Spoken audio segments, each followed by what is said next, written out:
Kisah Sunnah Kalijaga mencari guru sejati. Kemanakah Raden Said sesudah diusir dari Kadipaten Tuban? Ternyata ia mengembara tanpa tujuan pasti.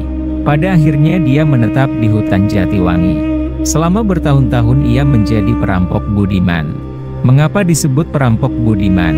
Karena hasil rampokannya itu tak pernah dimakannya. Seperti dahulu, selalu diberikan kepada fakir miskin.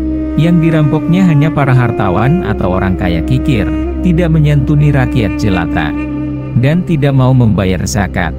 Di hutan Jatiwangi dia membuang nama aslinya. Orang menyebutnya dengan Branda Lokajaya. Pada suatu hari, ada seorang berjubah putih lewat hutan Jatiwangi. Dari jauh Branda Lokajaya sudah mengincarnya. Orang itu membawa tongkat yang gagangnya berkilauan. Terus diawasinya orang tua berjubang putih itu. Setelah dekat dia hadang langkahnya. Tanpa banyak bicara lagi direbutnya tongkat itu dari tangan lelaki berjubah putih.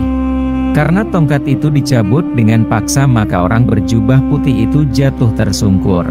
Dengan susah payah orang itu bangun, sepasang matanya mengeluarkan air walau tak ada suara tangis dari mulutnya.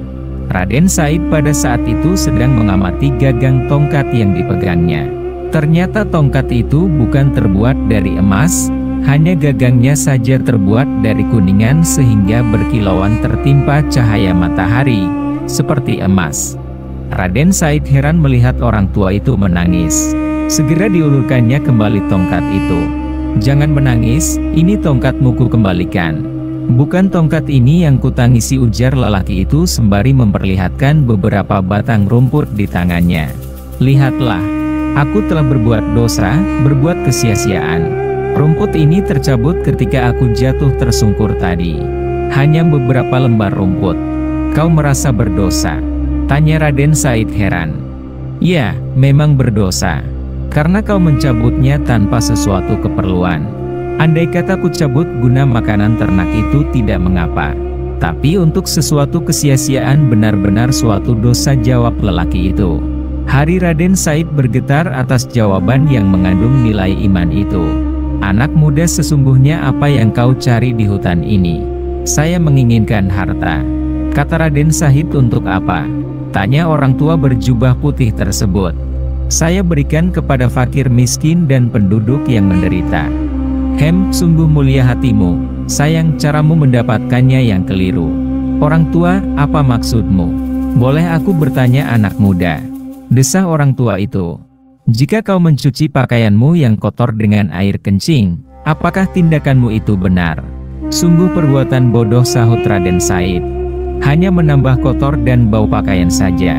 Lelaki itu tersenyum, "Demikianlah amal yang kau lakukan. Kau bersedekah dengan barang yang didapat secara haram atau mencuri, itu sama halnya dengan mencuci pakaian dengan air kencing." Raden Said tercekat. Lelaki itu melanjutkan ucapannya.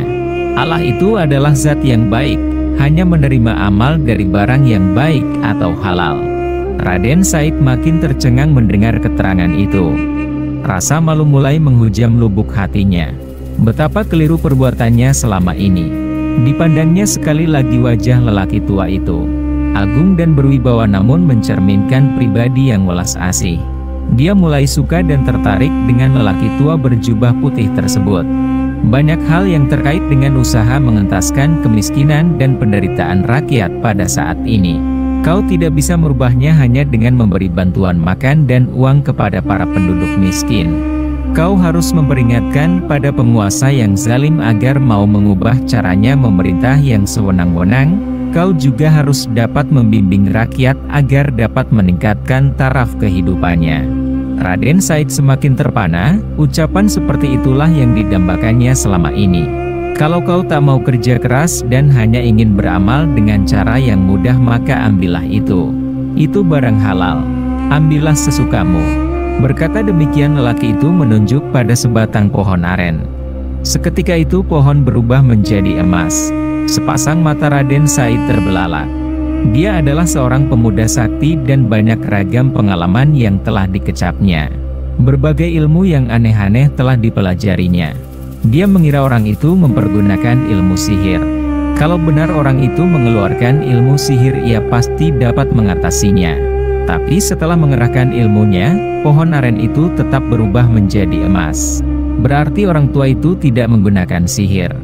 Ia benar-benar merasa heran dan penasaran, ilmu apakah yang telah dipergunakan orang tua itu sehingga mampu merubah pohon menjadi emas.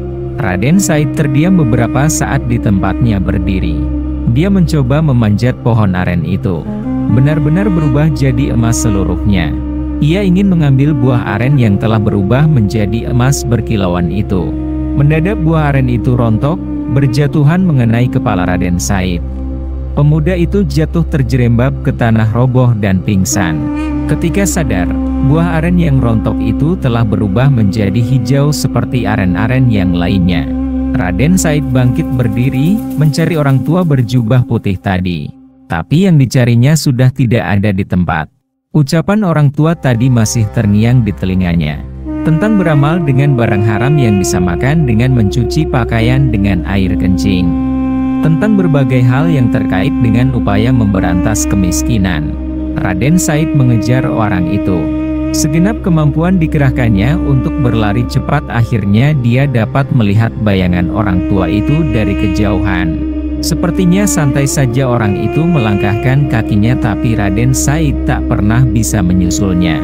Jatuh bangun terseok-seok dan berlari lagi. Demikianlah setelah tenaganya habis terkuras, dia baru bisa sampai di belakang lelaki berjubah putih itu.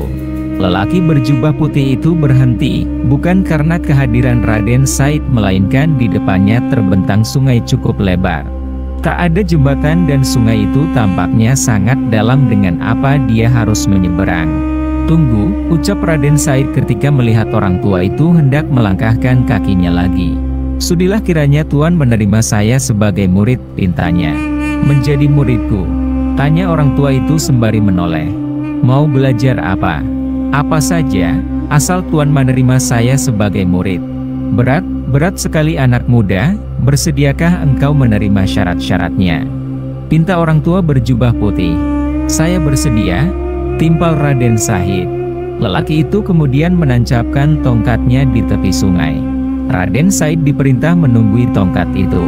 Tak boleh beranjak dari tempat itu sebelum orang tua itu kembali menemuinya. Raden Said bersedia menerima syarat ujian itu. Selanjutnya lelaki itu menyeberangi sungai. Sepasang mata Raden Said terbelalak heran. Lelaki itu berjalan di atas air bagaikan berjalan di daratan saja. Kakinya tidak basah terkena air. Ia semakin yakin calon gurunya itu adalah seorang lelaki berilmu tinggi, waskita, dan mungkin saja golongan para wali. Setelah lelaki tuan itu hilang dari pandangan Raden Said, pemuda ini duduk bersila. Dia teringat suatu kisah ajaib yang dibacanya di dalam Al-Quran, yaitu kisah Ashabul Kahfi.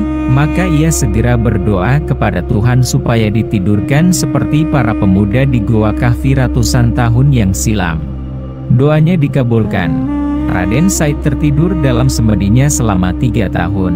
Akar dan rerumputan telah merambati tubuhnya dan hampir menutupi sebagian besar anggota tubuhnya. Setelah 3 tahun lelaki berjubah putih itu datang menemui Raden Said.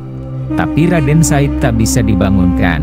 Barulah setelah mengumandangkan adzan pemuda itu membuka sepasang matanya. Tubuh Raden Said dibersihkan, diberi pakaian baru yang bersih. Kemudian dibawa ke Tuban. Mengapa dibawa ke Tuban? Karena lelaki berjubah putih itu adalah Sunan Bonang.